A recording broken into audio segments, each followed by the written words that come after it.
15 juin 2023, Bapapa, Bamama, Balandi, il y a Canal Congo, télévision, puis radio, Liberté, Kinshasa, Nenge Momesano, Tomesana, Kokutana, na chaque tongo pour na déjeuner nabino, rendez-vous des auditeurs, Bozalaka, et Belé, hein, Bofongoli, ba télévision nabino, ba radio nabino, pour na Bolanda, émission Oyonzambe à Talaka, Bozali, na 24 communes, il y a capitale, Kinshasa, Bozali, na Congo central, na Maniema, na Ituri, na Bayonio, en direct sur YouTube, CCTV, Ralik officiel.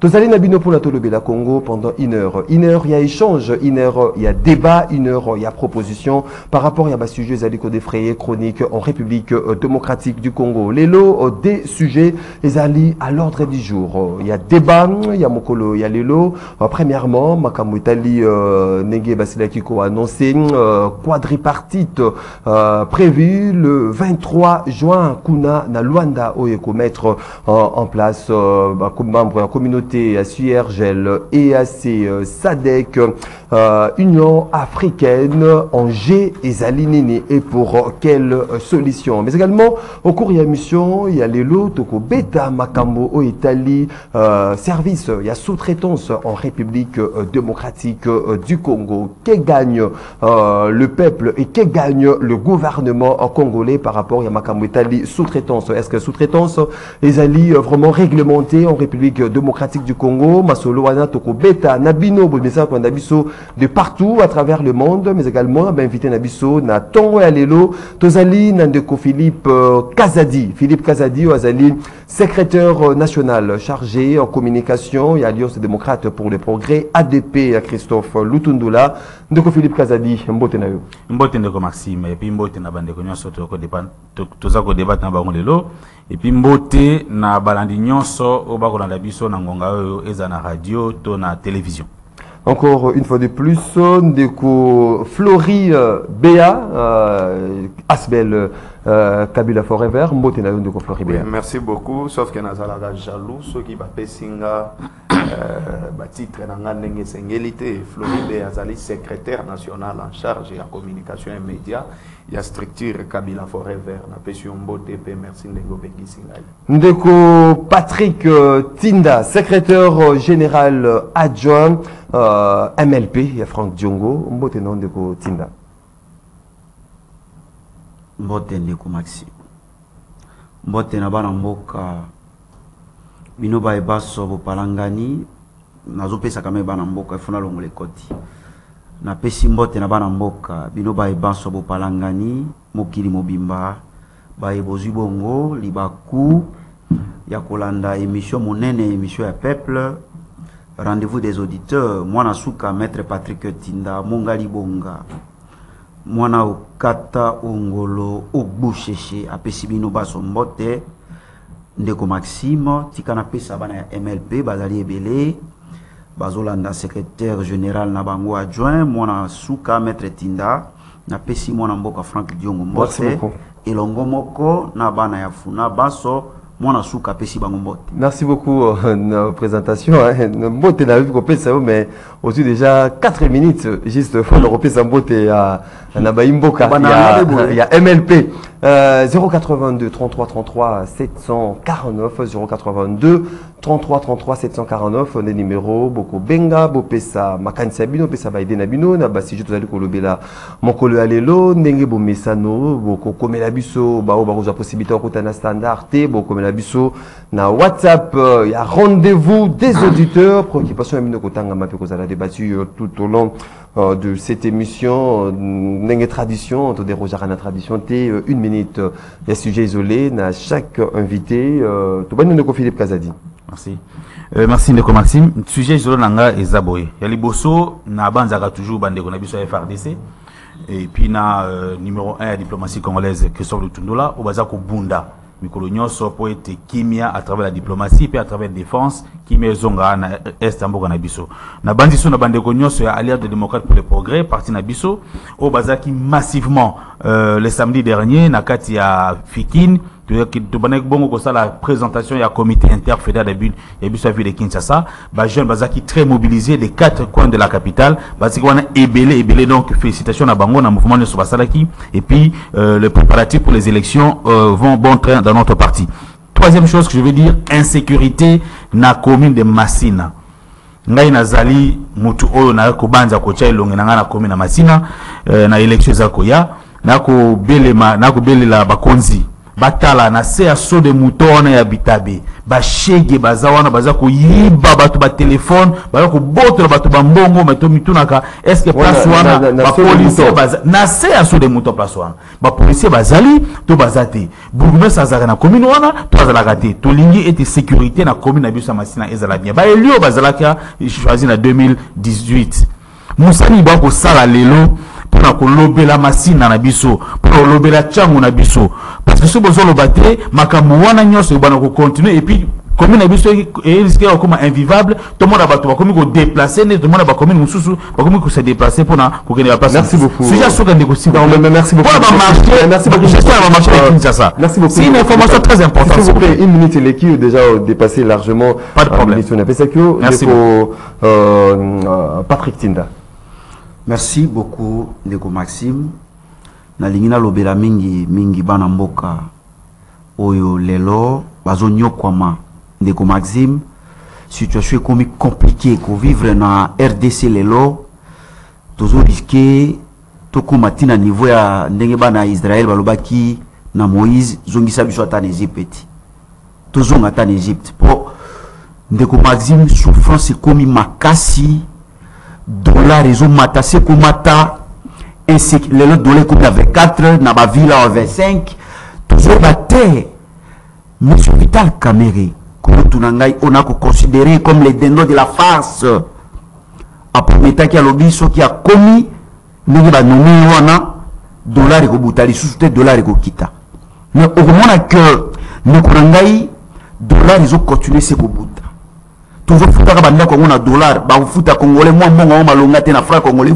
Je vous dis la situation est aujourd'hui intenable ba imboka bazoy baté ba kene ko milela wapi yo okinde ko ngai bango moto bazoy ngira mboka mais aye ko lela a on etandu kende ko ngai mwana mobala lela kate oye ko lela par rapport à insécurité mais banani bazoy ngira mboka donc mboka mo bo foti bo ngira na maseki na sentiment bo ngira mboka pe yo kamati courage koya na itambeke ko lelawa na Massina tout ça ko sala bazie douter na bana Massina. Je crois que bana Massina ba ko probabilité po talisi ba limite na bino ke bolingi mboka te ndenge bozo yela mboka ko flatter bana Massina te bande ko na Massina tala ba flatter. Merci ba oyangela mboka ba ko kokata ye ko lelawa. Je crois que non ils ont pas diabolisation te ba ko yangela mboka mabe lelo congolais nani a évité que ba to ba ko yangela mboka te. Donc, sentiment, donc, papa Namboka, bazo kufa, pendant ce temps, bazo fêter. Au moins, on a commencé Namboka. Merci beaucoup, Doko. Je crois que nos maisons belles, mais tout aussi là, on a Doko Floribert. Oui, merci beaucoup. Monique, Eza Sengote, comme on a que Maître Tinda Siliki Boenatongo, c'est parce que les choses vont très mal. Maintenant, on a un chapeau à l'ati. Eza chapeau moko ala takangote tant qu'il y a zobunde la bana mboka parce que chapeau ya munyere comme lelo signe ya malédiction ya mboka na biso. Alors nazoya plus rapidement pona ebisa Christian Bosembe to yebi kaza mwana mama achama wana pona mission moko ya kobanda ko traquer ba journaliste na ba chaîne. Maintenant le problème c'est que Christian Bosembe est incompétent. Azali patron, il y a oui, mais une avec, institution. Oui, institution. Il y a régulation immédiate. Oui, c'est ce que je dis, non? De quoi Antoine Ratchaki Bato, est-ce qu'il a tenu compte, il y a compétence, il y a moutou. Azamwana maman, Bachiwan avec son incompétence, avec l'objectif, il y a traquer Bani.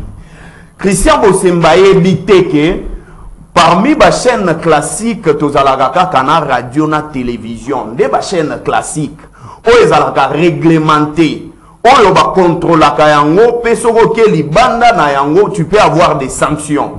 Mais chaînes YouTube et les réseaux sociaux, au même titre que nouvelle loi sur numérique, notamment voté. Oui, mais c'est par le chef de l'État. Donc, c'est ce que je dis. Au même titre que Facebook, au même titre que TikTok, au même titre que Viber na réseau nyonso. Mais ici, CML 13 Aza responsable et Andenge Christian Bosembalinga qui a créé France 24 nae Simbité na chaîne nae.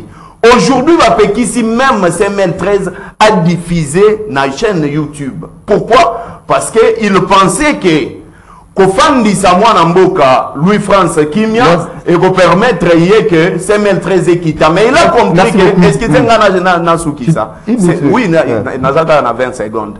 Alors, il va permettre que non, CML 13 disparaître. Mais il a compris que CML 13 est Zaka Krinani et Louis France, c'est merci beaucoup. Et la peur, c'est quoi? Merci beaucoup. La peur. Message capté 5 sur 5. Par rapport à Ndeko Martin Balela, cadre à Congo en avant, Mbotenayo peut profiter directement dans une minute à sujet isolé comme Baninganyo Spasil Kosaba. Mbotenayo mwana Congo, Mbotena bandeko nanga toko partager na bango plateau, Mbotena bayi Congo mani nyonso balingaka koyoka komona ya bango sentinelle de la République Martin Balela sujet isolé nanga ezali ko na ko interpeller OCC, na ko interpeller direction commerciale, il y a chaîne Nabiso CCTV. D'abord, premièrement, la direction commerciale, la chaîne Nabiso CCTV. Ndeko à l'équina échappe, oyo, ils allaient déjà publicité. Chaîne a gagné l'eau mon côté. Ils allaient pub. Et puis, on a interpellé OCC, à la produit, on de quoi à côté, ils allaient produit, ils allaient périmer. À côté que la biso Joseph Kabila. Produit, le Congolais, quand il consomme les sous-soutés, déjà les kissi délai, ils allaient produire comme ma poulou, produire comme ma maladie, na mboka, produire à côté que la biso. Na ko benga ba agent OCC, pas meka ko bengi sandeko, bata la produire à côté que la biso Kabila, ils allaient produire biso de consommer les sous-soutés, na mboka oyo. À quoi la consommer l'été, na mboka oyo ndeko nangai. Si ka koluke la bana mboka ba maladie, hormis to tu koza na corona, to pe ba rougeole, comme la biso sous maladie. Ils allaient produire, ils allaient déjà périmés. Merci beaucoup, Ndeko Martin Balela, 082 082 33 33 749 082 33 33 749 des numéros boko benga bopesa makanisi na bino pesa baide na bino na ba sujet tozali kolobela mokolo ya lelo tofongoli nzela ya maso na biso na ndeko Patrick Tinda. Cette question où ils allaient kotarode hein ba esprit il y a plus d'un Congolais makambo etali sous-traitance en République démocratique du Congo. Est-ce que sous-traitance et kota tozali na autorité il y a régulation, il y a sous-traitance dans les secteurs privés, il y a l'État, ARSP, but, premièrement, il y a sous-traitance, ils allaient permettre à votre entreprise de réaliser une prestation de services lorsque celle-ci n'est pas en mesure de réaliser par elle-même, par exemple par manque de temps, manque, il y a ressources, na makamomosusu. Est-ce que le lot, tant vous allez tambola, Nandila, Baïmboko, vous allez travailler dans la sous-traitance. Est-ce que vous allez un avantage? Il y a gouvernement en défaveur, il y a population, vous allez travailler, notamment dans entreprise, tout dans la société indo-pakistanaise. Merci Ndeko Maxime. Nakoyanula siki penza na motuna na yo. Même si j'ai on a outil ko improviser en wawa. On a bisa ba imboka ko improviser en wawa. Otika ko tindela biso to milenge l'été. Mais na ko riamnula quand même na motuna na yo. Na kamatana no ndeko na ngai. Vous avez 4 minutes. Ya Kabila forever. Ndeko, je crois que na aja moto moment moko kozala moto azo flatter bateau. Ezali pe na aja oyo flatterie faut kolongola. Osoko mwa mokolo Lumumba bundela mboko na aja moke bundela mboko tika flatterie po Kabila sa yangeli mboka mapeba imboka ba sanctionna ya kenene ko pema. Je crois qu'il faut tika flatterie soki na late kotio biso tozali ba disciple ya papa Etienne Tshisekedi tozali ba disciple ya Félix Tshisekedi te prévenez que to tiki Félix Tshisekedi po yangela mboka mabe. Ndeko ngai je crois moni ndeko balela bazo yangela mboka aye na mwa flatterie na ye mais okomona que loboko na ye wana azali na nini comment na défaut ba uti ko bete na à cause d'insécurité ya mboka tala ye wana azali victime bazali na côté à pouvoir mais bazali victime il y a insécurité en mboka nazongi mbangu na mutuna na yo ndeko Maxime je crois que na lekaka na eba etandeke na lobelaka bandeko na biso oyo bazali na bazo sala na baso traitance je crois ezali mbala ya liboso te na lobaki bandeko na biso bazo nyokwama comme si bazali na mabele ya bakoko na bango te comme si molongo ezali te na secteur oyo ya sous-traitance molongo ezali bakonzi oyo batia bango na chef de l'état bazali po babatela bongo bayi congolais na secteur wana mais okomona que bakongolais bazali exposé ndeko mopandi sango okomona que les gens qui gagnent ezali bakolo ba société ya sous-traitance okomona par exemple moto azosala mosala bazofuta ye na basociété oyo batindi bango $1000 ou $1500 mais bazopesa ndeko $100. Ce sont des exemples même ndenge bandeko bazolanda biso bayebi bandeko na biso basalaka na service ya gardinage yango mpe ezali na kati ya sous-traitance okomona que société ezofuta $1500 mais bazopesa moto $50 $100 et ça se passe au vu et aussi il y a ma autorité on a une régulation et aussi au vu et aussi des autorités puisque ces gens là représentent l'état bana mboka bazali protéger te na mabela bakoko na bango likambo aussi to lobby yango mba na leki na baetandoke na lobby makambo ya sous-traitance ya mboka na biso ndenge bakongolais bazali manipuler mais changement ezali te ba meki ko tia molongo mais okomona que ba comment makambo kaka ndenge bana ko sala avant ba tia molongo na secteur wana après ko tia molongo ils ont continué c'est-à-dire une dynamique bon ils allaient il y a changement malgré mise en place il y a régulation il y a aucun changement mboka na biso il y a des baba loi et salamaka mais comment on a que application na yango ko tia mona misala ça pose toujours problème tozali na loi si les beaux à loyer on va lobby comme ndako il faut comme garantie ya garantie locative il faut à 3 mois mais jusqu'à aujourd'hui ils ont continué à 10 mois des fois 11 mois au moment que mibeko ezali mais na mboka na biso problème ya makasi ezali applicabilité ya ba loi c'est ce qui pose problème application ils ont posé problème dans le secteur où il y a un sérieux problème aujourd'hui où je vous parle ceux qui ont aujourd'hui micro na yo aujourd'hui caméra na yo kiti na terrain autour na bana mboka comment va foutre mak au là il y a un sérieux problème dans ce secteur na sengi na profiter na émission na yo na senga na autorité wana ya régulation je crois que batia qui on a pour au sale là bana mboka musala batia qui ote po okota na complicité na comment autorité wana ya ba sous-traitance ba kolo ba sous-traitance et ba entreprise wana sous-traitance moi je crois que tout le monde les ali complicité moko entre ces gens là na bandeko puisque ce n'est pas normal yo batia on a po o tia molongo même jusque là nyamu besoin continuer bandeko bazolela alors que bazosala musala makasi moto bazosala musala makasi ya zozwa musola malongate merci avant que ndeko koma paka na mboka oyo ndeko na ngai na mabela bakoko na bango village di na mabela bakoko na bazosala musala makasi mais mosolo lifuti ezolandisa mate na musala bandeko bazosala. Merci beaucoup ndeko Patrick Tinda ndeko Philippe Kazadi makambo etali sous-traitance okiwoka ndeko Tinda ndenge bayimboko bazali kosala na ba entreprise ba indo pakistanais bazali kolela le foot ya malonga ezalité est-ce que bazali vraiment ndenge et le sous-traité bazali vraiment sous-traité est-ce que l'état à travers structure nae ya art SP bakoki kosala été changement ekota tout monde na bilelo mikolo na mikolo makambo etali sous-traitance na mboka na biso. Bon, merci Mingi Ndeko Maxime. Au petit 4 minutes, 4 minutes. Naïba ko gérer minute na maram na média. Ndena lobela liboso réaction moko ezalaki inappropriée Ndeko Patrick Tinda contre ngai. Patrick Tinda biso batu ya union sacrée to union sacrée na lobanga particulièrement na salaka politique ya Autriche te na bata magana sima ya faiblesse te. Na yebi que tozali batu toza gouvernement ya batu ba insuffisance et kozala ba réussite pe kozala donc koka moité ke ngai moto union sacré na loba que na secteur tel to na likambo tel il ba komoza kotambola malamu te Et ça normal. Il faut d'ailleurs apprécier honnêteté Nabiso, apprécier sérieux Nabiso, et c'est ça le type de politique dont le peuple a besoin. Le peuple a besoin de présenter qu'à chapelet des bonnes intentions. Eh, Biso, c'est comme si Biso, beaucoup apporter solution magique, n'a pas problème nyoso. Et ça, il faut que tirer le kuta nengwana. Il faut la vérité.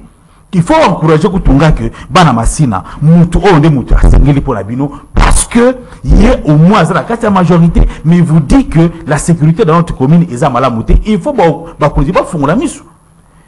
Slogan nanga ya campagne de la je ne suis pas comme les autres. Nazalo ko la binoté. Yango zomo lozo kamwa kenga za la majorité mais lobi ki kambuya insécurité dans la commune nangai. Insécurité ezali à travers la ville de Kinshasa. Plusieurs fois j'ai dénoncé c'est la gestion de la ville. Ngobilaza muta majorité mais na lobaka yango. Donc toza wana te pona ko ndenge bato kabila bazalaka magomozo ke malamuté baba nyonso zo ke ne malam. Non, nous disons la vérité parce que nous voulons être des citoyens honnêtes, nous voulons effectivement servir le peuple et impliquer la population dans Makambouana. Le politique seul n'a pas la solution à tout. Il faut que la population soit impliquée dans Makambouana. Nazonga les camarades sous-traitance. C'est dans 2 minutes. Encore une fois les camarades sous-traitance c'est une désolation. Mais le problème ici, c'est que quand on veut faire l'amalgame, tout le mal qui se passe dans la sous-traitance et qu'on mette en haut à la tête du régime actuel, il faut fausser lecture. Il faut que il faut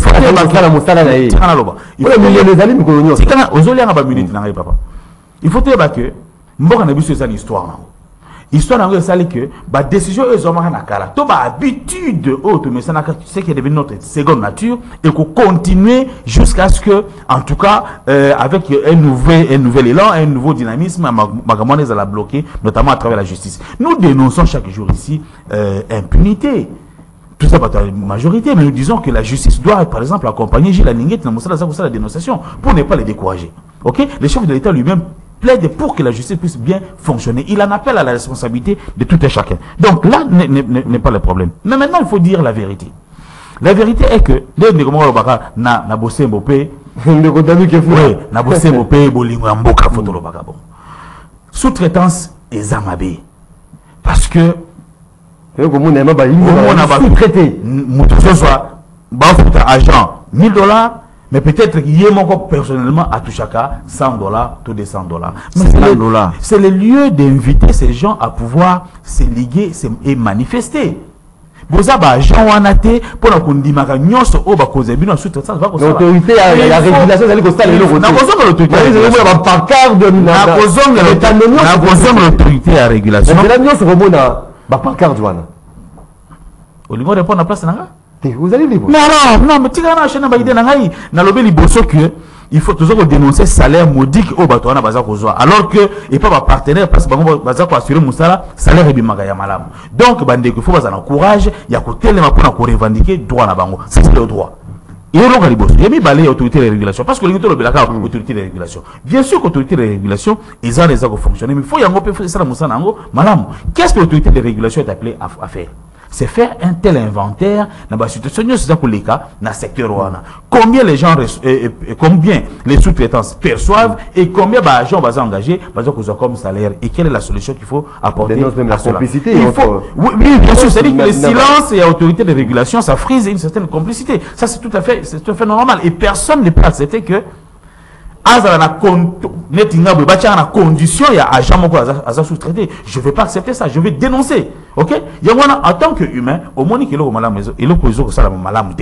faut que le bayango. Et puis à toute honnêteté scientifique, ce qui peut le salama malamu, ndima pe que ils ont salama pe ya malamu. C'est alors que le pays va évoluer. C'est pas comme type d'opposition boba salaka. De tout rejeter en bloc comme si depuis que Félix Tshisekedi est au pouvoir, rien n'est bon, tout est noir.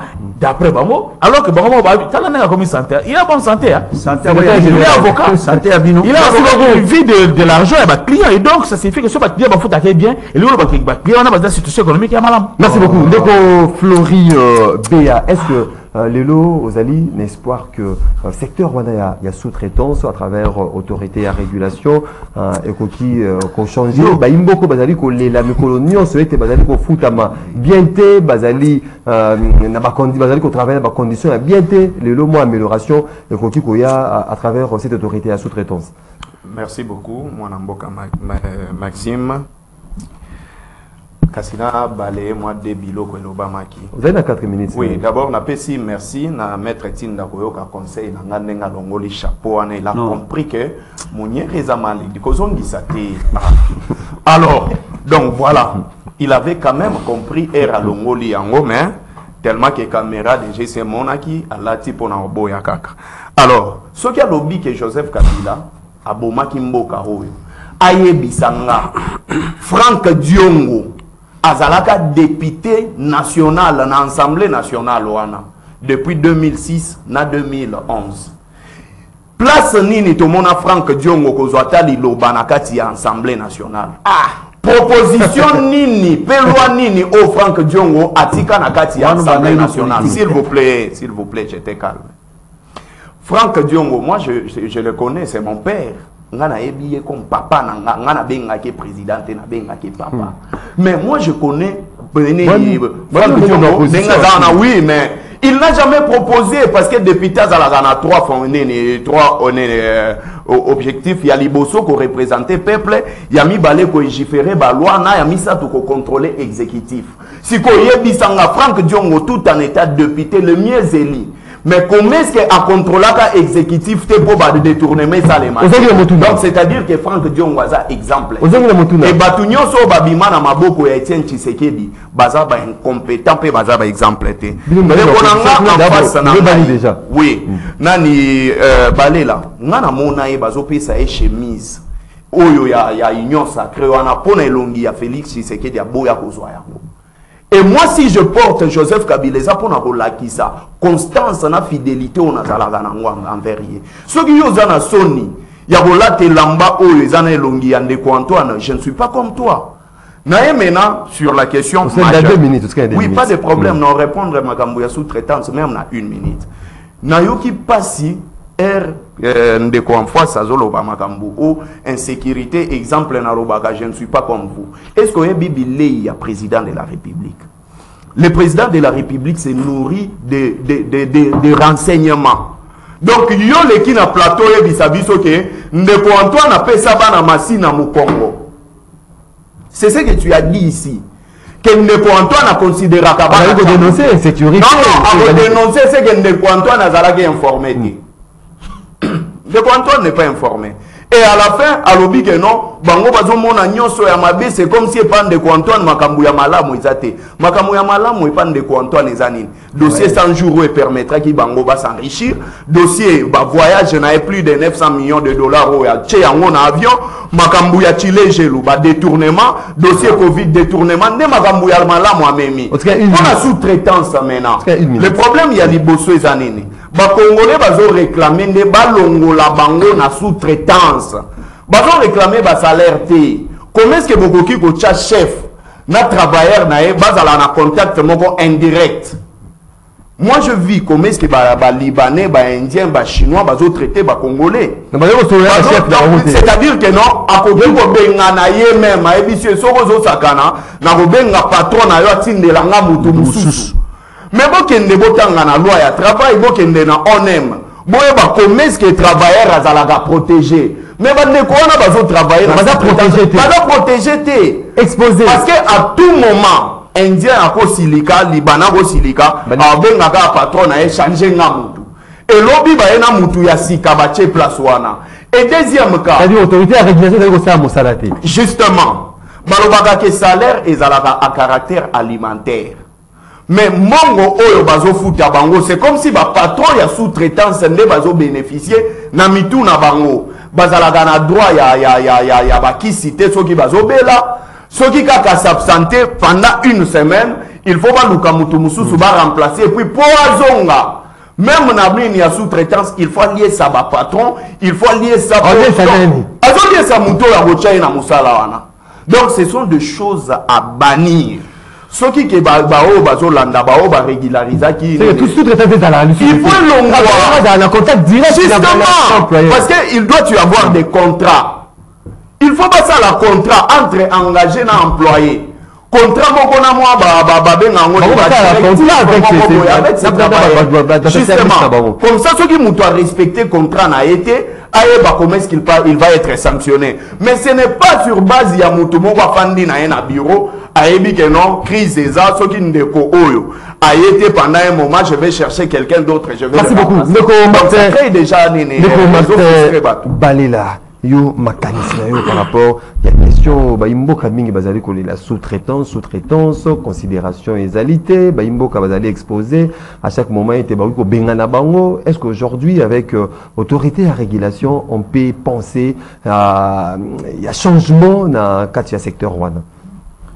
Ndeko Maxime na pour répondre na ngana lumbango na mutuna na yo kasi na rejoindre mon kende konanga i Floribe ya oui.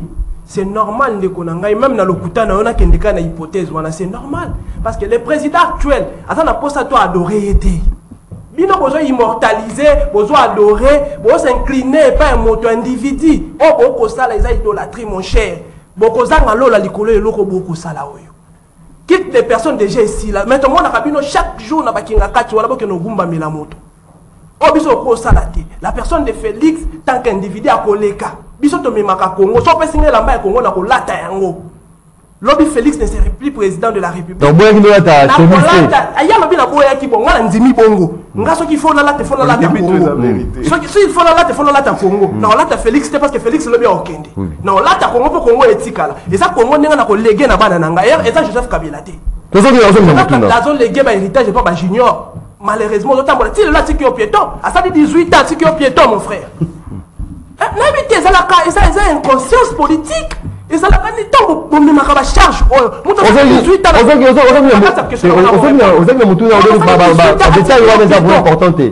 non c'est mon frère à moi c'est mon frère à moi n'a pas capable si batika et piéton bayamba quand même té mutu ça c'est la route mon mutu kate non et ça n'était pas 18 ans mais mes coulous c'est ni wa aga bon là c'est pas tambula là ça physique gymnastique na ko senga na solution ndeko pona ko zonga oko comprendre que biso moko ba congolais nde to ko boma mboka na biso e Congo na opposition comme na majorité maître Tinda lobia wa gangi ba to ba ko diriger ba ko boma ba Congo man Pro Chanel chaîne ya Franck Diongo kulutu nanga patriarche Franck Diongo moto azali le mieux payé kuna soka $80.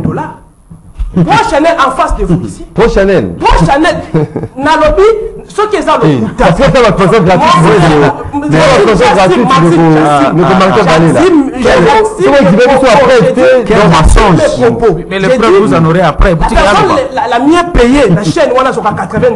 Pro Chanel, il y a Franck Dion, un opposant à l'Ingaka Congo. À Zoka, $80. Il va sous-traiter Bazali. Mon frère. Congo, Universal Sécurité, il y a M. Jantini Ngobila, gouverneur de la ville. Le mieux payé soit $70. Gouverneur de la ville. Tu vois, c'est une façon gratuite. J'assume mes propos, Madame, s'il vous plaît. J'assume mes propos. Si je ne mettre Tinda Lobaki, on peut s'acquitter sur un mot. Donc, argument dans les bisous, ils ont dit, oh, ça la déjà. Ben, information sur la déjà. Alors, la personne la mieux payée dans l'université sécurité, il y a Jantini Ngobila $70. Et ça en face, c'est noté. N'a pas constaté dans la centre-ville. N'a pas constaté Jassim. Ceux qui vont en contrat, mais même aussi quoi. C'est l'autorité à régulation, le président de la République, la bonne foi. On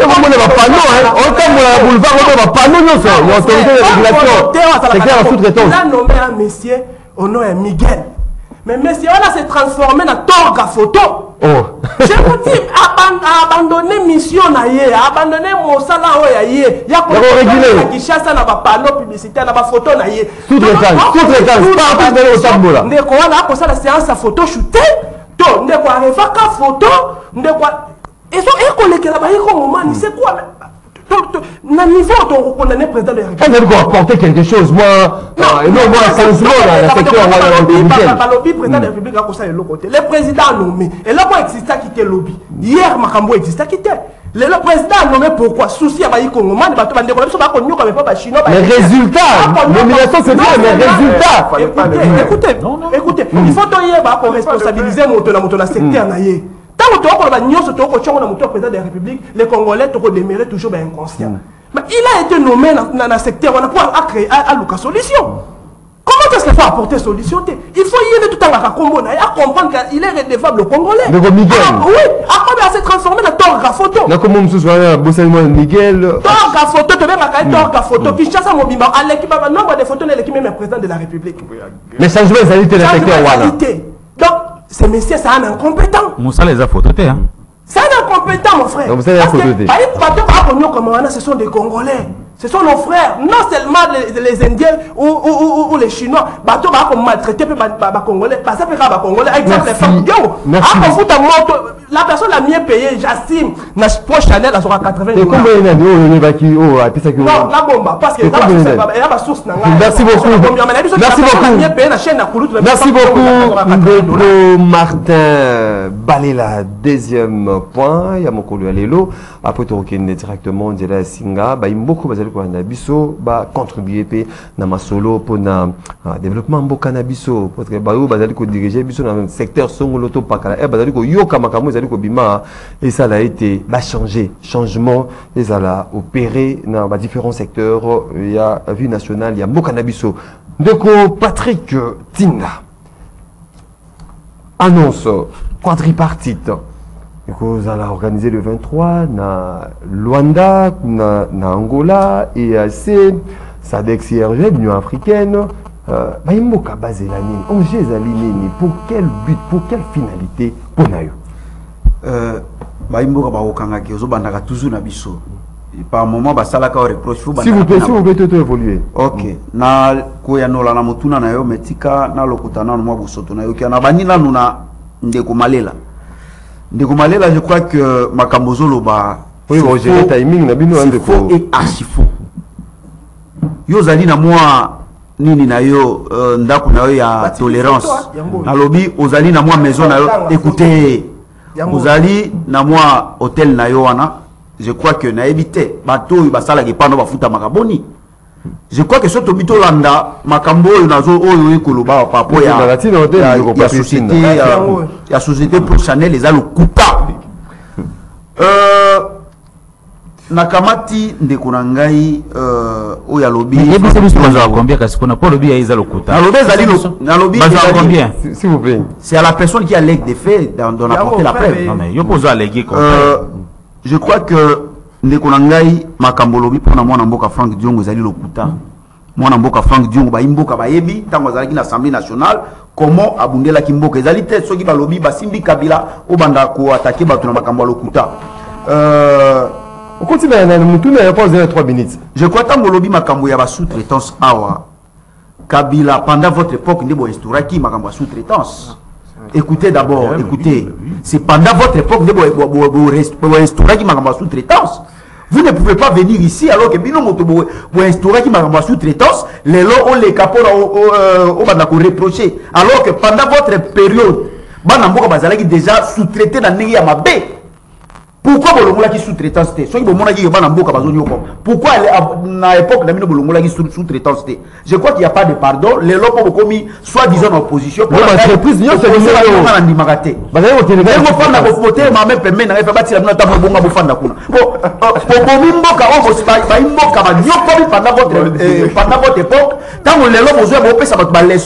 tout simplement puisque Bandeko Biso IDPS va échouer, les gens les lobes aux bima pour ça va balayer. Aujourd'hui nous là tu beaucoup ça va balayer. Tu n'as répondre à tout même à une minute. Vous comprenez? Donc Ndeko Nangai totalement mboka n'ego gérer pendant votre époque article 36 existe pas. Le travail était droit et un devoir sacré pour tous les Congolais. L'État garantit les droits au travail, la protection contre le chômage et une rémunération équitable. Pendant que vous Bandeko gérer mboka, comment va Congolais Bandeko comme Moussolo? Est-ce que vous protégez les mboka pour les lobos va ça va tous les sons? Et Bandeko Nangai Yangam, vous êtes en train de gérer le pays. Situation ba mboka oyo, oui, il y a une autorité à régulation, mais le ministre du Travail, on m'a dit c'est une dame. Qu'est-ce qu'elle est en train de faire? Inspecteur du travail, on va censé, quitter sur le terrain, comment même la société va engager bango, autorité est-ce que ces inspecteurs apparemment il y a des gens ici dans Mboka balata combo qualité comme réellement mosala n'a été fort basal. Mais pour une autorité à régulation, certes, mais ces gens-là aussi ont une part de responsabilité. La zone est par rapport, par rapport à Motuna Nanabi, beaucoup d'accords tue l'accord. Mboka oyo toki kokendaka te kokota kaka na solution utaka libanda ou bien utaka na accord. Mboka oyo nasi na lobango plusieurs fois na baetandweke il faut tous avoir responsabilité na biso na maboko. Totia sérieux na armée na biso. To côté na oyokaki Museveni alobi mboka oyo ezali à mesure ya ko défendre intégrité territoriale na été azo considérer mboka ndenge wa lokwa moto oyo azo la veille assisi. Merci beaucoup ndeko. To côté kana na armée na biso. Merci beaucoup ndeko. Ba biloko ko apporter mboka eloko Ndeko Martin Balela. Baimboka bazela nini na kwa bazela eloko te. Vous allez organiser déjà le 23 na Angola na Luanda. Baimboka bazela eloko te. Je dérange. Ndeko Maxime nazongeli sous maître Tinda ko yebisa que bandeko nga moi moke ba congolais nga nazwa en charge moi moke ba congolais nga nazwa en charge bien peut-être parce que vous reconnaître yango nga vous allez moi maison de la tolérance. Oui oh nazwa en charge wana bafuta maka mieux que bato ba na poche bafuta maka mieux que bato ba na APK repomolo caractère bafuta maka bien que bato ba na hôtel de ville bandeko na biso ba ko travailler voilà donc ezaki na kaka moi parenthèse mon nga na monter mais tellement yo ko lobeli yango izamawa population comprendre que nga na yedaka bandeko na nga congolais na pesa ka moi musala est-ce que wala benga ngai musala oui oui virus na yo pour la raison na mutuna na yo Maxime on peut comprendre que biso ba congolais tozali na obligation ko remettre conscience na biso en place pour leur comprendre que aucune réunion o eko salama ailleurs et comme la biso liberté to solution éternellement réunion eko salama et même la biso solution pe liberté éternellement ça réunion ko salama na kati ya Congo na baimboka bazela na quadripartite wana ba longola ma makanisi tinga tikanga na répondre yo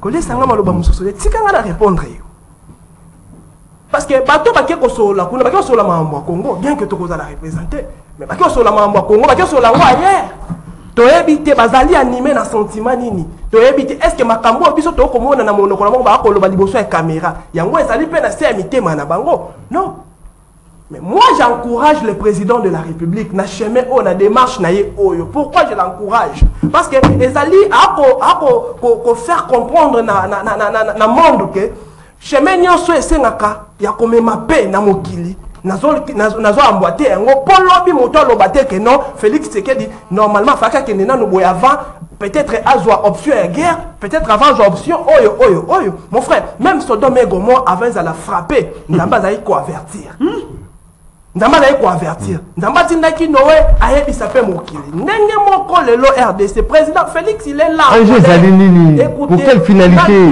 retourner la finalité tu m'as appelé ça yo pesa nga 4 minutes parce qu'il y a 8 minutes première tata 30 secondes mais quand il a 30 secondes wana ouais libre le président Félix il est là en colère il est là en colère parce qu'il réfléchit avant d'agir.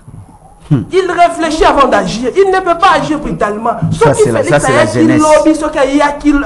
Qui n'a pouvoir, on a brutalité, mais les lots peut-être on va te mettre ma solo. Et ça, les sagesse, les lots, même dans des communautés internationales, il y a un moni bolumbu. Sadek a mis moni bolumbu. C'est ça la diplomatie. C'est ça la diplomatie. Il y a des gens qui les lots MLP malheureusement pas pouvoir. MLP la pouvoir à travailler dans la banane. Parce que on va écarter la communauté internationale pour travailler dans la banane. On va travailler dans la banane. On va écarter Sadek, on va écarter EAC pour travailler. On va écarter. À isoler. Voilà pourquoi te vivre pendant 18 ans, te vivre qui n'a pas isolé. Merci parce que bolingi coopération non et ça va voir il y a bien il y a comme a même on va biso sur la que non ba réunion ko apporter solution donc on c'est la bango mais ba yeba ke biso ba iko moment votre diplomatie est faible. Merci beaucoup. Diplomatie faible.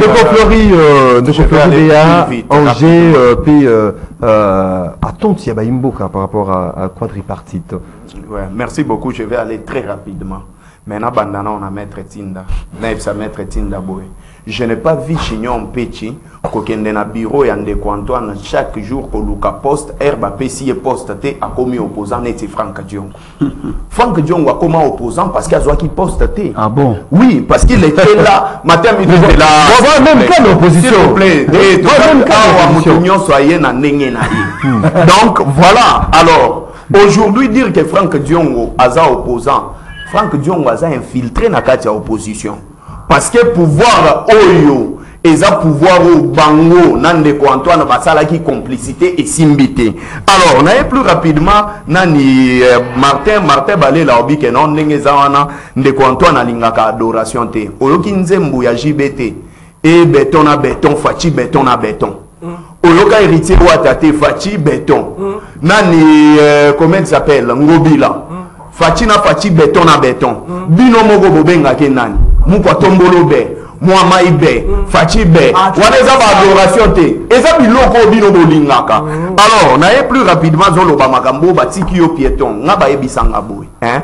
La politique c'est pour les hauts initiés. Politique eza pona bateau ba yaka ko luka mbongo te. Politique eza pona bateau yo bandima ko kufa pona ko développer mboka na bango. Je ne suis pas comme Médard. Alors, na maintenant plus rapidement. Ndeko Antoine na kati ya motema na ye. FARDC existe à Kati. Na kati ya mutema ya ndeko Antoine ya ndeko Antoine est-ce que na chema ina monoko. FARDC existe à Kati. Ton équipe de combien na de sommet pour comment na ceux qui quand il y a sommet au tozo kende nango. Ndeko Antoine le problème c'est quoi? Ndeko Antoine a yebi ndenge ba memaka makambu ya mboka libanga te. Parce que Nani Alobaba à l'époque vous papa aussi lissaé par la voie des armes diplomatique. Mais non, ils allaient la voie à armes. De la Bourgogne. Même oui. Mais c'est le même militaire au Tozana Bango les longs de la bêta M23 hier. Mais ce ne sont pas les mêmes militaires. Oh de Antoine a zone négligé les lots. De Antoine a dingi ba militaire na bisoté les lots. De Antoine a doté Bango atana teni. Adota bango atana babout mais c'est là parce que c'est très important quand même tu la boîte en ndeko Floribea oui olanda kindeko ndeko Philippe alobaki que non tout ça là ba débat moro o ba imboko bazali na ndeko Philippe ba olobela ni Christophe Lutundu Christophe Lutundu excusez Christophe Lutundu la ebisaki on va tirer profit d'abord na lingi na répondre yé parce que ça li allusion na lingi na kende pa na été Abomisio Christophe Lutundu la loba ki boy alobi ke non ndenge zawana EAC azo coopérer na M23 mais ndeko Antoine atiki EAC parce que za place bande konae baza omonite Kagame a souhaité que joyeux anniversaire omoni yangote le 13 Kagame a souhaité ndenge Nicolas Kazadiaobi ata Kagame asilisi ba congolais akozala kaka frère et ami ndeko Antoine. Pour citer s'il vous plaît, 10 secondes rapidement. Pour citer plus rapidement. Le Congo a besoin d'un président à la hauteur de sa superficie. 2 345 000 km². Ndeko Antoine a belisi Congo Sida. Merci beaucoup Ndeko Philippe. Ndeko Philippe Kazadi Baimboka Bazelani na makambo etali kwa petite vous avez tenu bientôt là na Luanda. Bon on a une loba eloka liboso que entre l'information parce que les chefs de l'État les mieux informés donc il y a abandonné bandura Massina pour ne que insécurité à la Massina. Entre l'information et l'action il y a un écart parce qu'il y a des pesanteurs de Kotagaline des comptes pour actionner par décision. Merci. Deuxième chose, la sous-traitance est déjà sous Kabila. Et ça ngana travailler na ba femme sous soit ba sous-traitance non ngana na sous-traitance te mais ngai na yebi ba femme sous na collaborer na bango na cadre de communication na salaka bazala ba sous-traitance depuis Kabila. Qu'est-ce que Félix a fait? Il n'a fait que créer une autorité de régulation il y a secteur Rwanda parce que monique bande quoi congolais bazako ko souffrir ce qu'on a fait les mines excusez-moi ce qu'on a fait les mines non ce sont des entreprises qui ont été créées mais à sous-traitance maintenant il y a une réglementation on va créer l'autorité de régulation pour la coûter ordre. Mais malheureusement, le cas de décrire sur l'autorité qui va déplacer à d'où les choses doivent prendre peut-être des mesures pour changer. Il faut mettre l'homme qu'il faut à la place qu'il faut. Mais c'est pas dans des Tinda. Pour une fois, au moins, à ça qu'on responsabiliser, par rapport à la secteur. C'est ça la vraie politique. Politique, chef de l'État, c'est de créer de l'amalgame et créer de la confusion. Besoin fabriquer, incompétent, chef de l'État. Alors, ça, c'est très dangereux. Deuxième chose, et là, Félix Tshisekedi a tourné dans la FARDC. C'est pendant son mandat que les budgets des FADC doublement triplé. Et vous voyez bien que pendant le mandat de Félix, une loi de réhabilitation militaire Ezali créée. mettez ça en Donc, application. non, attends. Binosco, application, est-ce que tu sais que sous Kabila, Gomme et Tombaka entre les mains des rebelles? Après combien de temps? Non, est-ce que tu sais que sous Kabila, Gomme et Tombaka entre les mains des Après rebelles? combien Donc, d'états faut pas venir nous embrouiller ici comme si nous sommes amnésiques et on a oublié l'histoire. une année, Non, tu as l'histoire d'Ezali, donc tout ça amnésique. Tu as eu ma amnésie, donc il y a même des connaissances. C'est pas dans les bottines de l'Obaki. Bino Bata Kabila, il faut que c'est une bonne amont pour faire la 4-4. Avant nous, on a un bon amont, avant nous, on a atteint ma gamme. Moi, je suis de l'école de Lutundula, j'assume. Nous n'avons pas l'habitude de remuer le couteau sous la plaie. Parce que tu as vu qu'il y a une histoire à Congo, bon, on peut tirer des leçons positives et négatives et avancer. Sommet, il y a le 23 juin en Angola. Enjeu à Liboso et la insécurité à l'Est. C'est une synergie d'énergie, une synergie. Il y a une stratégie où il y a une institution qui est mise en place pour trouver solution dans les Kabotali Est. Donc, solution, effectivement, c'est la paix. Nous avons besoin de la paix. Le gouvernement a opté pour deux axes. Axe militaire et axe diplomatique. Ça, c'est sur l'axe diplomatique. Sur le plan diplomatique, les lots doivent battre Rwanda dans Nenga Kosakanati. Ok? Et Sengi Sikoyo, Makamu ya armée, tu vois, le bango Netano Ikete, que non, Bobenga, de Jean-Pierre Bemba Sabino, au moins des minutes, tu soumets armes Songolo, tu soumets armes Pakala, Karaté, tu lancé FARDC na so, contre. Non, non, non. Et ça, Makambo sécurité, Makambo na Togo, le bango na télévision. Mais donc, il y a la Senga na bande de sur opposition. Likambo est allé sécurité. Et ça, Ngoga Kabila, tout Ngoga Félix, tout Ngoga Moutou Moussou Yaka, tout tika opposé bas sentiment politique na kati. Parce que bateau ba koufra le ba ko souffrir na est, tout l'équipe bango ne l'autre. Donc il faut que nous soyons prudents et sages pour savoir faire la part des choses entre ce qui est politicien. Ok, autre débat, on a vu sur le pouvoir et comment conquérir le pouvoir ou le conserver. Mais moi, comme état de sécurité, c'est la mission d'égalité. Merci beaucoup, Doko Philippe. Quelle personne a une solution magique? Merci beaucoup, voilà. Philippe. Quand tu as dit moment, il y a téléspectateurs, on a auditeurs, on a vu de partout à travers le monde. Tu as un message. Après, tu as directement de la Singa. Bonjour, Doko Maxime, que M. Tinda cesse de nous distraire. Et il fait partie du collectif des avocats de Mwangachouchou. Il est bien important. Il vit mieux que nous. Nous n'allons pas les lire car il défend un Rwandais. On le connaît depuis quelque part.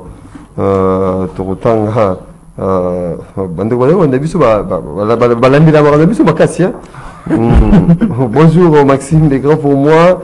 Rencontre Wana, il y a Luanda et ça vraiment moins important. Je m'adresse au président Tshisekedi, c'est vous qui êtes président. Il ne faut pas exister, il faut arrêter tous les gens ici à Kinshasa qui complotent avec les ennemis du Congo, qui veulent à tout prix que les élections ne soient pas organisées, qui prophétisent le malheur de notre pays. En plus, un peu de dictature parce que trop c'est trop. Serge Mombito, les grands bébistes. La solution sécuritaire de notre pays dépend de nous-mêmes, comme VPM Jean-Pierre Bemba. Et là, donne-lui seulement le moyen, il mettra fin à cette guerre injuste parce que nous avons de bons soldats. Bonjour, rendez-vous des auditeurs. J'ai suivi l'intervention de M. Patrick et les autres sur la sous-traitance. Tozo souffrir ma casse Kambouana. Quand vous allez à l'hôpital du cinquantenaire, un infirmier reçoit comme salaire $91, alors qu'un corps médical, selon la loi, ne peut jamais être sous-traité. Nous sommes dans quel pays là? J'ai de preuves de ce que je dis parce que je suis dedans. Bonjour, on a invité la sous-traitance ESA Moko Yaba mécanisme pour maintenir Congolais n'a pas si pour la corruptible facilement avec la complicité et autorité de régulation. Ce qui les taille Moko Aza incapable de couper sa uniforme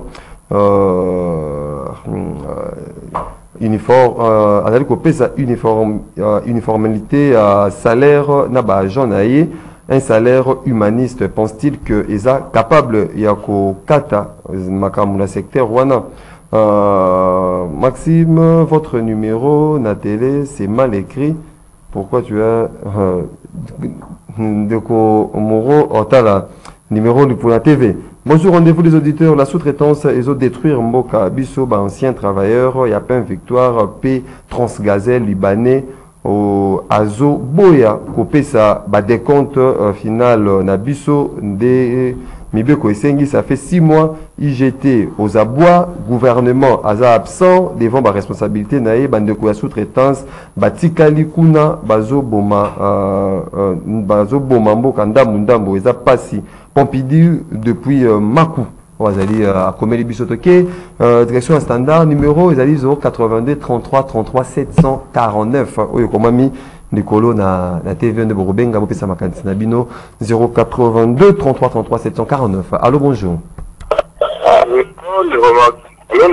Bonjour, Oui.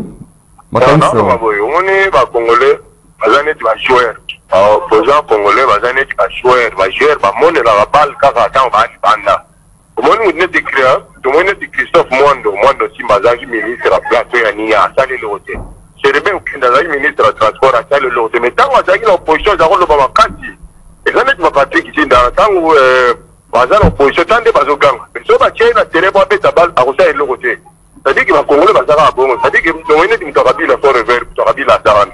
En logique des choses, Kabila Tigakini, poison à sous. Basali plus de 20 ans. Batigi peuple congolais, Bati va avoir la sous-traitance Wana. Va créer Misalate. Les autres oiseaux qui vont tenir de l'élection place là, Nakato. Va congolais nous appelle à Sony, Yaroloba sur la TV. Merci beaucoup, Ndeko, ceux qui vont bien Gibiso, mais qui ont résumé, hein, Makanisi Nabino, on a 45 secondes pour vous aller belé, Nazela Singa. Allô, bonjour. Oui, bonjour Ndeko Maxime, Ndeko Persis la commune à Kassavou. Oui, Ndeko Persis. Nanambi si je tiens la terre traité, mais si quand on attend Balibanais, Bazali qu'on maltraiter le peuple congolais. Solution qu'on ne peut pas en Inde. Ceux qui vont dire qu'on délouane, c'est Lombo. Même la colonne de la peuple congolais. En tout cas, Ndeko Nangaï, on fait la vie sur place. Il y a un Lobaka. Côté au thème à la régime Oyo, et venir encore à Bozali cause de la milice qui n'a pas de Yanyao. Merci. Ndeko Persis depuis Kassavou, Ndeko Amasese. Mili qui n'a Mabel Agnao, Ebimara. Vraiment. Allô, bonjour. Allô, papa, bonjour, nous avons invité par moto de la Mungafula. Oui, c'est les capacités de traitance, papa, et ça, nous sommes au Congolais. Et vous voyez la solution de Bonanga. 16 ans à venir à Yafutambo, on a été. Mais la société de la ministre du Travail, il est à la Matamboana, Matamboana sous-traitance au Mamou Paparanga Yeso, et ce lieu pour le peuple congolais, pour ça, n'a pas tout, il va dire que besoin de pour la bombe sur le Chine, parce que ça, la Matambo, ça fait 30 ans, à Timika Gaboye, non, on est vraiment, ils ont ça, qui sont passés par là. C'est comme ça, il y a Luanda Wana, président de la République, à Gende, c'est ça, le côté de la Bango, tant le côté de la Bango est possible, tant que ce qu'on frappé, tant qu'on a dit la Rwanda, merci beaucoup, merci beaucoup, Papa Matondo, depuis mon Fula. Les combles, les alliés étaient. M'entrez-vous, c'est minéné. Pour n'a pas engagé tout directement. On peut remarquer ça, qu'on n'a pas sous-traitance. Les combles, les Wana. Allô, bonjour.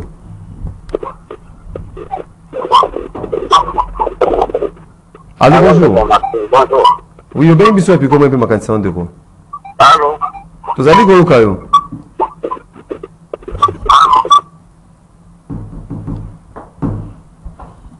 merci beaucoup, Tozu Moutomosousou. Allô, bonjour. Allô, bonjour. Oui, au bien, bisous, et puis comment on peut ma candidature?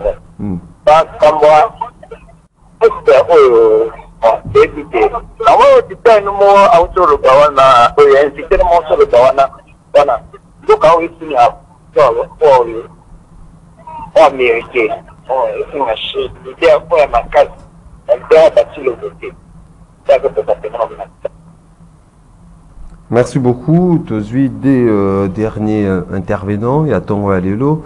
Allô, bonjour. Allô, bonjour. Allô, bonjour. Bien, bisous, et puis comment on peut ma candidature? Allô, bonjour. Vous allez go au Cairo. Bien, bisous, et puis comment on peut ma candidature? Allô. Allô. Ceux qui ont mis compteur, ils allaient déjà compter, c'est-à-dire qu'ils allaient déjà en direct dans rendez-vous des auditeurs. Allô, bonjour. Qu'est-ce qui se passe avec ce standard de Bolafa? Allô, bonjour.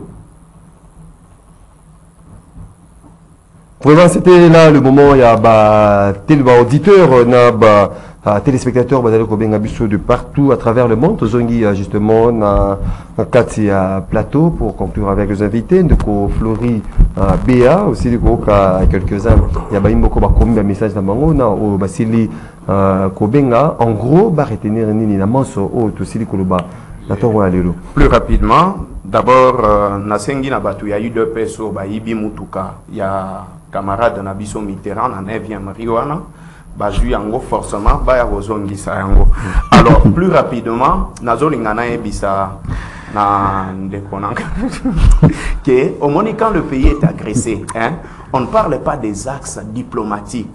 Basalelaka o babengaka géostratégie. Na kati ya géostratégie tozalaka na option politique, militaire, diplomatie na économique. Ce que bino boboa kisi na option militaire. Oyo ba monini ba forces armées na biso il faut ba bunda bino bozui kaka diplomatie. Pour vous diplomatie est égal à avion. Ce qui kokanga photo na homologue na ko voyager wana bobengi yango diplomatie. C'est que les Congolais il faut ba retenir ces points. Mais si Antoine nazo mérité ba sanction ya population congolaise parce que pour population congolais mon côté alingi komona ndeko Antoine au sommet de l'état dirigé parce que yemo kwa lobaka yango abike na komona ke mandat na nga échoué ce qui na koki kosili sa guerre ya est té mais awa guerre ya est koki kosili sa yango té alors c'est-à-dire qu'il a échoué il faut kende ndeko Antoine doit partir ndeko Martin Balela je pense que ndeko na biso ya Kabila il faut la série ndeko tango na plateau Flori tango koloba likambo insécurité na Goma bana Goma ba kolando ba oki passe na moi message ba yo posa ba ka message awa ba nouvelle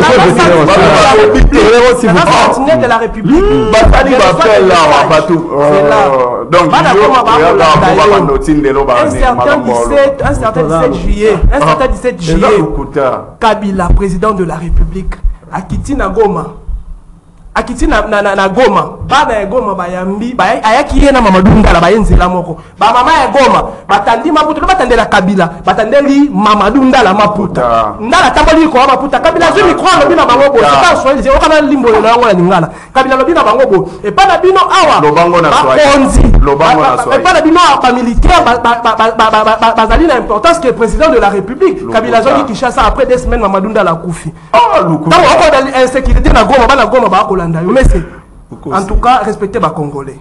S'il vous plaît, respectez les Congolais. En gros, c'est 30 secondes. Donc, au travail, président de la République, Alingi Mboka Oyomingi. Président de la République, Fachi Beto, Alingi Mboka Oyomingi. À travailler dans le secteur Nyos, tu peux savoir confiance.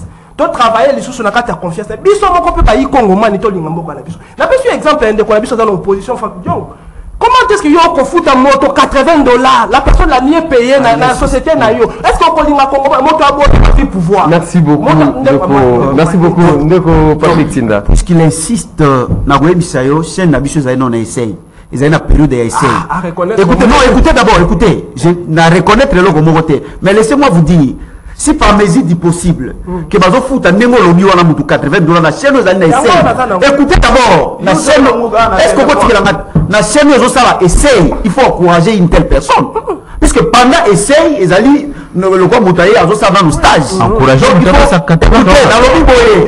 Bato bazali na chaîne bazali na période d'essai. Il faut que faut mutu $80 d'essai. Olobi makambo ya maître Patrick Tinda. Ah je crois que je suis avocat. Kozwangai te comme étant avocat, kubalisa ngai na régime na bino o ezono ko la ba imboka. Bonzenga maître Tinda na moi ndenge zolata et ça n'a rien à voir avec makambo na bino ndenge bokoka par rapport ya musala na ngai. Par rapport ya ndeko moko bengi wana lobi makambo ya Mwanga Chuchu. Moi je suis plus avocat à Mwanga Chuchu. J'ai été consulté mais dans lobby, je ne suis plus son avocat. Il ne faut pas continuer à lier à moi. J'ai d'autres clients à part Mwanga Chuchu. J'ai dit je ne suis plus avocat à Mwanga Chuchu. Il dit il n'est plus donc Azalaki. Non, dans lobby que Nazali sous par rapport à sujet, moi je crois que pour la citer, je dirais ceci. Makambo ya sous-traitance oyo na sina bundi po balongula yango na l'équipe ba etambeke mais okomona que ils ont continué na ko senga na chef de l'état na moi minute mutu moi batango to atika pa kozonga lisusu te et l'autre congolais va dire sepela soko longolé bango sous-traitance les loba congolais bazali manipuler ba congolais bazo nyokoma mosolo malonga te et puis ceux qui va vivre problème na cité wana ceux qui va vivre problème na ba indo pakistanais justice na biso zo pesa raison na ba indo pakistanais que bana mboka c'est pas la ngado bana mboka ba ko kende komile la wapi merci beaucoup déjà na mboka la bango mboka ba ko situation za mobulu tika Philippe Bazan de loka ko loba te amba ko kumisa Tshisekedi donc Philippe mboka ba bana mboka ba ko makati je crois que le secrétaire non personne même ministre Philippe s'il vous plaît Philippe pas vous Patrick Ozali secrétaire général à parti politique pas si l'équipe va principe alors pas si l'équipe donc Philippe je crois que les motivations ça la comédie dans plateau franchement d'abord je vais profiter pour dire joyeux anniversaire au président de la République pour les 60 ans. Ça c'est fait quand même. Merci à notre Seigneur d'avoir protégé le président de la République qui a atteint aujourd'hui 60 ans. Les 5 prochaines années encore seront les années de gestion. Monsieur le Président, vous allez encore vous y mettre davantage pour l'intérêt du peuple congolais. Pour un sujet à l'élo, il faut que diplomatie, et ça la magana salon, diplomatie ça la réunion, diplomatie ça la rencontre yaminene. Diplomatie et ça la magana bureauté. Donc, ceux qui bandent quoi Kabila, bobo sa diplomatie na kati ya bureau na éviter qu'est-ce que Chio Kitundu faisait na tribune des Nations Unies. Yami Balé, le chef de l'État a engagé pour nous apporter solution dans le Cambo, il y a Est, il y a sécurité dans l'Est et il se bat sur tous les plans, que ce soit militaire ou diplomatique. Troisième chose que je veux dire en termes de conclusion, c'est que biso baimboka, biso baï politique, toi bah jeune, nous devons faire les choses autrement. C'est pourquoi je vous dis toujours que je ne suis pas comme vous, je ne suis pas comme les autres. Djale le bo sala wana boyoka nga sala djale. Ngai yoka nga djale na sala bangote. Boyoka nga teke no eloko autres qui ne mabe na lobaka no eza malamu. Lokola bato kabila wana osana kala. Pona bango pendant 18 ans kabila no sezalaki malamu. Mais biso to na courage au lobaki. Est-ce que vous avez des régulations et zéro malamu? N'est-ce pas l'État salaki yango mais muto bati likolo autorité de régulation pour qu'elle de la makombo la sous-traitance azoko kati bon de l'État longola biso mutu wana pour ba congolais bazala na musala amalo pour de salaire